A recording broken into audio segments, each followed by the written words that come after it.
Yan mga kamekaniko, ganito ako magduktong ng mga sirang pairings. Yung crack yan dyan mga kamekaniko. Dinikitan ko lang ng sino. Yan.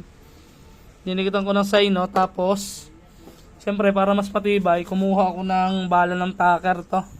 Yan. O bala ng stapler. Yan. Lalagyan lang natin yan diyan. Yan. Tutunawin natin ng soldering. Yan. Ito yung soldering. Pakita mo sa kanila. Yan. Nilagyan lang, pinaltan lang natin ng bala na palapad. Ini tornilyo lang. Ito yung pinagpaltan niya. Nasaan na? Ito. Ito yung pinagpaltan. Yan. Ngayon, tutunawin lang natin to mga kamekaniko. Yan. I-arrange lang ng gitna para maganda. Yan. Sentro lang natin. Dito muna tayo. Dito sana. Yan.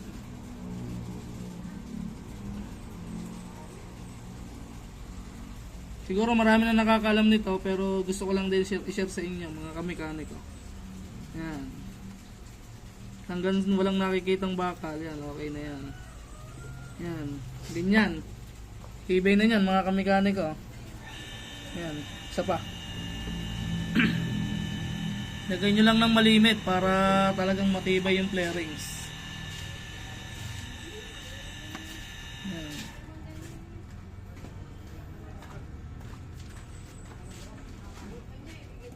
Diba? Napakatibay na yan. Lalo na kung lalagyan nyo pa ng plastic na natunaw. Pero yan, matibay na yan. Oh. Tibay na yan mga kamekaniko. Yun lang, share ko lang sa inyo. Peace out.